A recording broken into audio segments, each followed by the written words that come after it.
Halo Sobat Narsis, selamat datang kembali di Visip Career Talk. Di episode pertama FCT udah membahas tentang bidang karir Human Resource atau HR nih guys. Bagi kalian yang belum nonton link di bidang pertama, boleh banget langsung cek deskripsi di bawah ini. Nah, di FCT episode kedua kali ini kita bakal ngobrol ini tentang dunia karir, geser dikit dari bidang human resource di episode pertama. Nah, untuk itu teman-teman ada yang bisa nebak gak sih kalau misalkan di episode kedua kali ini tuh bakal bahas tentang apa? Ada yang bisa nebak? Betul banget, kita bakal bahas di bidang jurnalistik nih. Dan untuk itu kita udah kedatangan tamu yang sangat spesial loh. Mungkin buat teman-teman yang mantengin IGBM Visip UI pasti udah tahu banget dong siapa narasumber yang cantik tampil di televisi di sana kemari. Oke, pasti udah tahu dong siapa. Nanti mungkin kalau aku persilakan buat tebak, udah pada tahu. Nah, tapi sebelum itu, kenalin dulu, nama gue Reza dari jurusan Ilmu Kesejahteraan Sosial 2021 yang bakal memandu obrolan di FCT episode kedua kali ini selama beberapa waktu ke depan. Oke. Sesuai yang udah aku mention nih guys, di FCT episode kedua kali ini kita bakal ngobrolin karir di bidang jurnalistik. Siapa nih dari teman-teman Sobat Narsis yang kayaknya gue pengen banget nih berkecimpung di dunia jurnalistik. Nah, pokoknya buat teman-teman yang sangat berminat buat berkecimpung di dunia jurnalis ini, pantengin banget dari awal sampai akhir di episode kedua FCT kali ini. Nah, sekarang di samping layar aku, mungkin kalau aku di bawah kali ya, di bawah layar aku udah ada jurnalis nih dari Kompas loh. Beliau yang bakal membagikan pengalaman serta ilmunya mungkin buat teman-teman Sobat Narsis yang pengen banget berkecimpung di dunia jurnalistik. Oke, langsung aja kali ya, tanpa lama-lama kita persilahkan buat Kak Putri. Halo Kak Putri, selamat datang. Hai Reza, halo teman-teman semuanya. Kalau lihat-lihat udah sumringah banget nih Kak Putri. Semangat banget buat FCT episode kedua kali ini. Gimana nih Kak kabarnya? Baik, alhamdulillah. Reza apa kabar? Aku alhamdulillah baik juga Kak. Walaupun tumbang dikit tetap semangat. Semangat ya. Udah masuk kuliah belum? Mau masuk kuliah nih, karena tumbangnya mau masuk kuliah sih kayaknya. Oke. Sebelum aku mau ngucapin terima kasih banget buat Kak Putri karena udah mau bersedia nih kita obrolin tentang jurnalistik ini yang mungkin kalau aku bisa dapat bocoran dikit, ini dari survei kemarin ini paling banyak sih Kak, kedua setelah bidang episode kemarin tuh, jadi gak kalah pamornya di bidang ini. Nah, sebelumnya kita ada sapaan khusus nih Kak buat temen-temen FCT ini yang nonton, yaitu Sobat Narsis nih Kak. Mungkin Kak Putri bisa nebak nih, Sobat Narsis apa sih Kak? Sobat Narsis apa ya artinya ya? Oke, kalau Sobat Narsis itu singkatan dari ngobrol asik bareng narasumber eksis. Siap. Berarti kakak termasuk narasumber eksis ya, karena thank you loh. karena ada di FCT episode kali ini. Nah, walaupun aku yakin Sobat Narsis pasti udah pada tahu nih siapa Kak Putri. Iya, siapa sih yang nggak tahu? Pada punya TV kan di rumah, kayak kayak nggak asing nih narasumbernya, karena beliau udah sangat sering nih tampil di televisi. Tapi aku bakal kenalin lagi nih, biar Sobat Narsis makin kenal sama siapa sih Kak Putri ini.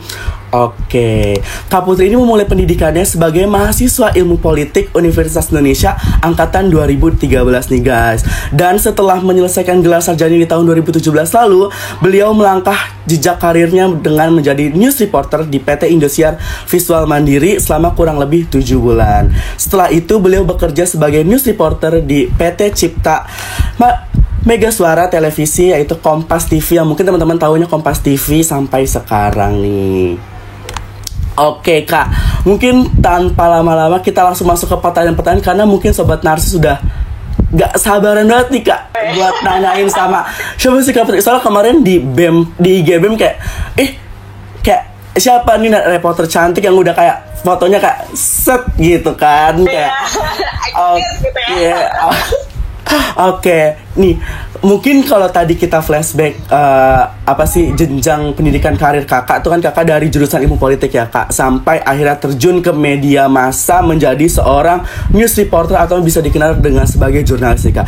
Mungkin bukan sesuatu yang cukup mainstream ya buat kakak karena mungkin kakak pengen berkecimpung di dunia jurnalistik ini. Nah mungkin pertanyaan pertama nih kak, nah Kak, mungkin boleh ceritain nih apa alasan kakak memilih untuk menjadi news reporter dan bagaimana awal perjalanan karir kakak semenjak kuliah sampai bisa sampai sekarang nih kak di televisi di mana-mana. Oke, sebetulnya kalau alasan khusus tuh nggak ada ya Zaya. Cuman kalau misalnya kita bicara soal karir kerjaan itu kan gimana rezeki ngebawa aja ya. Cuman rasa-rasanya kalau jadi jurnalis tuh cocok lah ya dengan apa yang aku juga suka gitu ketika dari zaman kuliah. Gimana waktu itu aku juga sempat aktif lah gitu di bidang-bidang kehumasan, komunikasi dan lain-lain. Ketika kuliahnya politik, jadi bisa inline gitu dengan apa yang aku suka, dengan apa yang aku juga pelajarin gitu. Jadi ketika misalnya ada liputan politik, jadi udah tahu gitu teori-teorinya gimana, tinggal lihat gimana praktiknya gitu. Terus juga kalau misalnya dibilang soal awal mulanya, sebetulnya juga bisa dibilang nggak apa ada unsur tidak kesengajaan ya, tidak sengaja lah ya.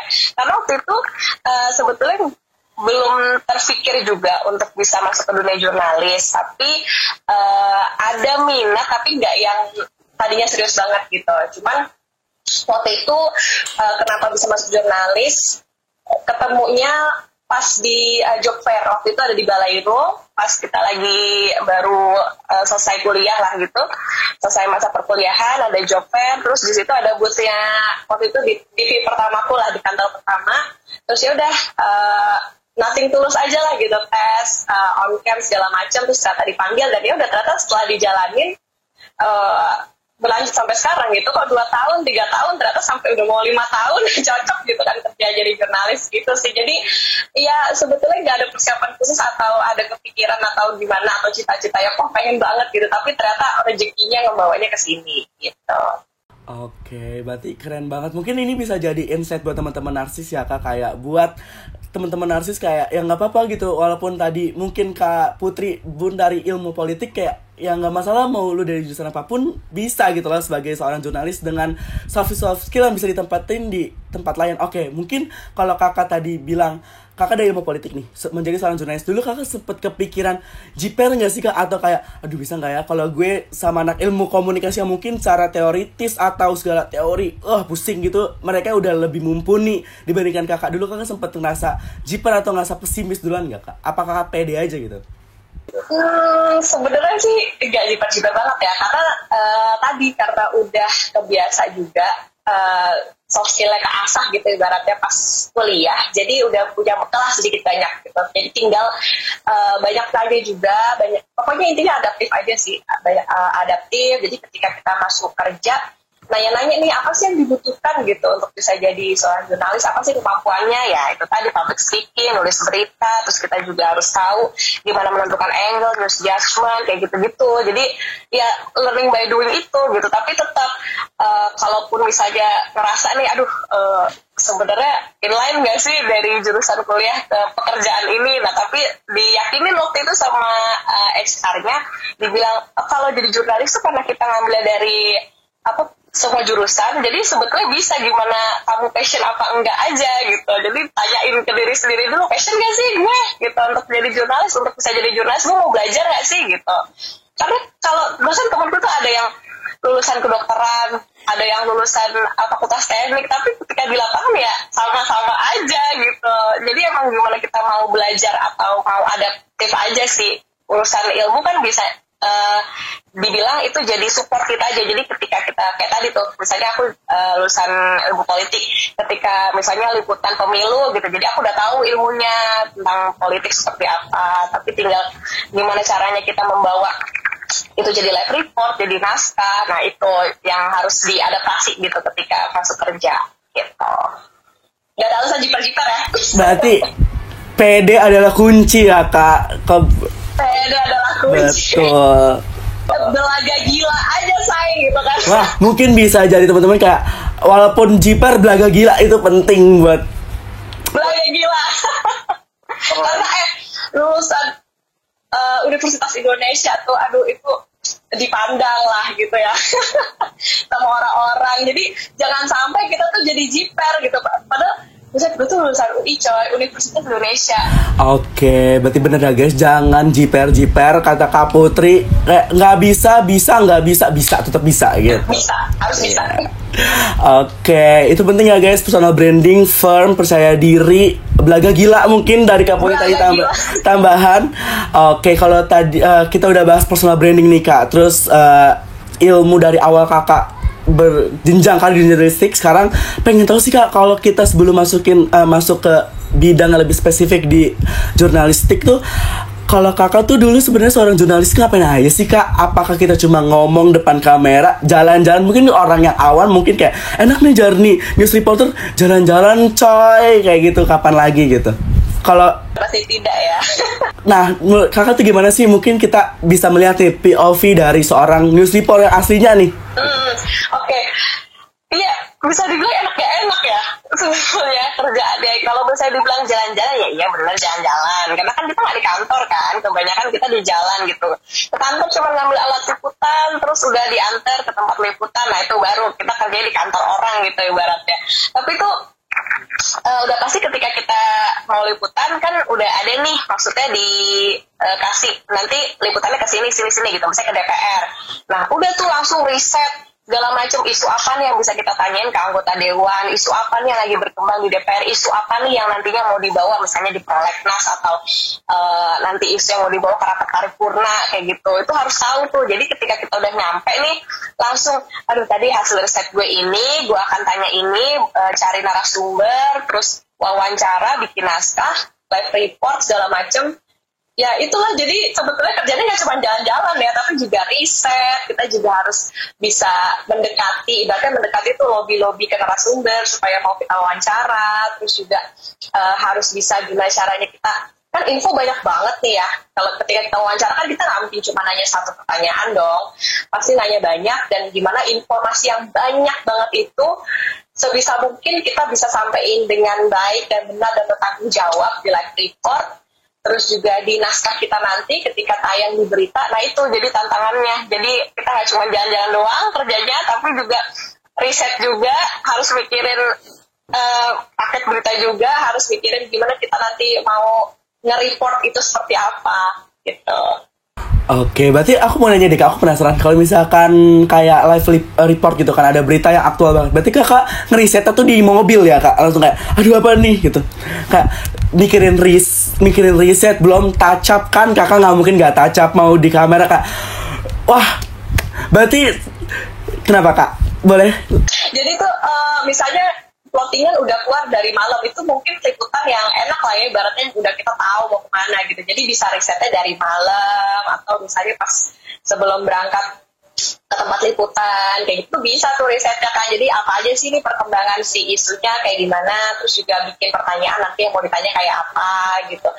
Terus juga aduh abis kita riset nih pas udah nyampe belum tentu nih kita akan sesuai sama apa yang kita riset gitu. Kadang juga teman-teman yang lain di lapangan kalau misalnya kita ngobrol, Bang mau nanya apa gitu kan, itu juga itu tentang apa ya, riset lagi gitu. Jadi benar-benar riset lah gitu, karena informasi yang mau kita sampaikan ini kan harus bertanggung jawab kan, ibaratnya itu akan dilihat orang, itu akan didengar orang, jangan sampai salah lah, harus jadi sumber yang terpercaya lah gitu ibaratnya. Jadi habis itu harus bisa itu tadi bagi waktu juga pas kita mau live tiba-tiba telepon, ayo live sekarang, wah gimana nih, harus pacak dulu pakai lipstick budak segala macam. Pokoknya nggak boleh kelihatan stres, nggak boleh kelihatan pusing, harus tetap kelihatan firm, harus kelihatan siap aja gitu. Jadi tantangan pas kerjanya tuh kayak gitu. Berarti kalau bisa aku ringkas, berarti kalau bekerja sebagai seorang news reporter tuh challenging ya Kak, kayak aduh riset lah segala macem, belum touch up, apalagi nggak mungkin kan Kak, kayak susah nggak sih mungkin gini, mobil live report kan nggak mungkin lama kan, kalau mau ngejar berita tuh harus duluan itu kayak touch up, kayak aduh belum bedaknya segala macem. Berarti kenapa tuh Kak? Nah terus apalagi kalau misalnya kalau itu kan live-nya mungkin yang udah yang udah kita tahu ya oleh apa, kadang-kadang Niza yang bikin copot jantung gitu ibaratnya tuh kalau misalnya kita breaking. Jadi tiba-tiba nih kita lagi liputan, lagi enak-enak, lagi standby, nongkrong-nongkrong hahihi, telepon kan. Ada ini nih pesawat jatuh gitu. Coba ke bandara ya atau ceknya ke maskapainya. Wah itu langsung kita mau nggak mau langsung berangkat ya kan. Riset dengan data yang sangat sedikit, ibaratnya kan itu kejadian yang baru kan. Kejadian yang baru, gimana cara kita di lapangan cari data sebanyak-banyaknya, terus tiba-tiba suruh live gitu. Ya udah, gimana pandangan mata kita aja. Ibaratnya kan ketika kita di lapangan dan orang-orang mau tahu nih info apa, nonton TV, udah itu ada di kita gitu tanggung jawabnya. Kita jadi mata, jadi telinga, jadi segala indera perasanya penonton. Kita harus udah tahu nih, oh ini. Jadi di kejadian ini tuh kayak gini, informasi terakhir kayak gini, kita udah coba hubungin misalnya Menteri Perhubungan, kita udah coba hubungin pihak maskapai segala macem, nah gitu tuh. Jadi tantangannya itu juga, jadi kita harus bisa jadi mata, jadi telinga, jadi semuanya yang penonton pengen tahu gitu dari lapangan seperti apa kita yang menyampaikan. Wah, berarti selain skill multitasking, skill sigap harus ya Kak, kayak aduh nggak ada tuh mager-mageran kayak ayo langsung kerja gitu ya kan. Ayo langsung kerja, pokoknya pas udah sampai kantor pikirannya ada ayo kita harus siap ya, nanti kita akan live, bisa aja kita breaking. Banyak-banyak berdoa pokoknya. Oke, mungkin kita flashback dikit ya Kak sebelum pandemi. Berarti Kak Putri kalau misalkan mau nge-report berita di satu tempat, berarti Kakak mungkin nyari kafe-kafe estetik gitu kan, kayak aduh mungkin biar langsung sigap gitu. Nah itu nggak enak kan mungkin pas lagi ada breaking gitu ya Kak, kayak wah lagi enak-enak hahi yang mungkin kayak Kak Putri bilang hahi ngobrol chit-chat segala macam kayak panggilan berita Kak. Aduh, Kakak dulu pernah sempat nggak di titik itu nggak Kak kayak? Bener banget, kamu tau gak sih waktu itu tahun berapa itu yang pas kejadian bencana yang pesawat Sriwijaya Air jatuh itu, kecelakaan itu, kita tuh sebenarnya lagi nongkrong-nongkrong karena waktu itu weekend dan lagi nggak ada kerjaan apa-apa gitu ya. Ketahuan dong nih, lagi nggak ada kerjaan apa-apa, terus ini yuk kita nongkrong dulu di sini sambil standby gitu, mungkin nanti ada geseran atau apa, lagi hahihi, dia lagi ngopi-ngopi lucu gitu kan, tiba-tiba telepon ini ada pesawat Sriwijaya Air katanya jatuh gitu, terus langsung tuh mau nggak mau gimana nih cuy gitu kan, otak lagi nggak siap banget nih karena weekend juga kan gitu ya. Udah akhirnya mau nggak mau kita langsung disuruh nyebar nih, ibaratnya ada yang ke Balaraja, ada yang kantornya maskapainya, ada yang ke bandara, ada yang ke berbagai titik lah gitu nih, ada yang cari konferensi pers dari Basarnas, dari Kemenhub kayak gitu. Jadi apa ya, kadang-kadang juga ada kejutan-kejutan lucu lah ya ketika kita lagi standby. Nah, selama Kakak melakukan ref report nih ya, khususnya ref report, tantangannya apa aja sih Kak? Kayak aku kalau ngeliat di klip-klip TikTok tuh banyak banget tuh kayak misalkan, aduh maaf banget ya Kak, aku kayak ngeliat orang lagi live report terus di tol kayak lagi macet terus ada bus nyelonong di belakang kan kayak. Oh iya, itu tiap lebaran selalu viral nggak sih? Ya Allah serem banget ini, orang cuma mau live report diseruduk bus gitu kan, kayak yang tadinya mau live report kalau kena dikit jadi di live report tuh orang reporternya gitu. Nah iya. Nah, kalau kakak tuh tantangannya apa sih Kak yang Kakak pernah temuin gitu? Ya gitu juga jadi salah satu tantangan ya, maksudnya kan lebih ke tanggung jawabnya sih, karena kita yang tahu di lapangan gimana, terus apapun situasinya di situ kita yang handle gitu ibaratnya. Jadi pertama tuh tanggung jawab sih tantangannya, karena pas kita live report mau nggak mau yang muncul di TV itu adalah muka kita kan, nama kita gitu. Jadi kalau informasinya salah, amit-amit informasinya salah ya kita yang bertanggung jawab gitu, meskipun pasti kantor berita kita tetap pasang badan gitu untuk membela. Terus juga gimana caranya kita cari-cari data dari wawancaranya, terus juga nyusun kata-katanya mesti seperti apa, karena kan orang males ya dengerin orang yang ngomong mungkin muter-muter atau misalnya nggak jelas, nggak tahu ngomong apa sih nih orang gitu kan.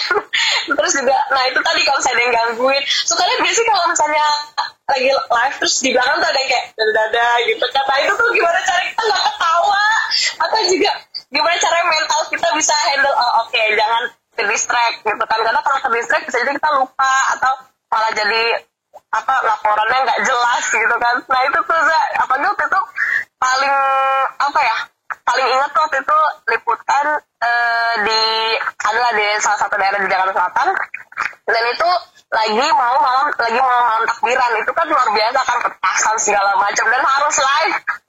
Jadi aduh berisik, banyak bocil-bocil kan gangguin itu, tapi harus tetap gimana caranya kita memberitakan gitu. Nah itu tuh tantangannya tuh, gangguan sama ya itu tanggung jawabnya itu tadi yang paling besar sih yang jadi tantangan. Nah, untuk menutup versi FCT episode kedua kali ini, boleh nih Kak Putri memberikan closing statement ya, waktu dan tempat, silakan Kak. Wow, ini sekali formal sekali ya. Tuh, cukarnya ya formal banget. Oke. Pokoknya buat teman-teman arsis semua, buat teman-teman yang sekarang juga masih berkuliah, udah pasti jangan lupa buat puas-puasin belajar, puas-puasin senang-senang selama masa kuliah, banyak-banyak cari ilmu, banyak-banyak cari pengalaman, latih soft skill, dan kalau misalnya ada kesempatan buat ikut panitia organisasi, pokoknya harus ikut lah ya sebisa mungkin, karena itu bisa jadi bekal untuk nanti ketika kita ke dunia kerja. Dan jangan lupa harus bisa yakinin nih ketika kita kuliah, kita mau mengaplikasikan ilmunya itu untuk pekerjaan yang seperti apa, dan kita juga mau bekerja di bidangnya seperti apa, itu harus diyakinin dulu sebelum akhirnya kita melangkah ke dunia kerja. Jadi supaya pas kerja kita nggak salah pilih. Nah, closing statement dari Kak Putri tadi sekaligus menutup jumpa kita di episode kedua FCT kali ini, guys. Sedih banget, padahal kita seru banget dan bawaannya tuh pengen banget mengulik lebih dalam lagi mengenai Kak Putri kan selama bekerja, atau mungkin selama experience dia yang udah dapetin selama bekerja di jurnalis itu kayak gimana aja. Tapi aku sekaligus mau reminder dikit buat temen-temen narsis yang belum nonton episode pertama di FCT, bisa banget langsung ke episode pertama dulu baru ke episode kedua kali ini. Oke deh, jangan lupa ya buat komen, like, dan share.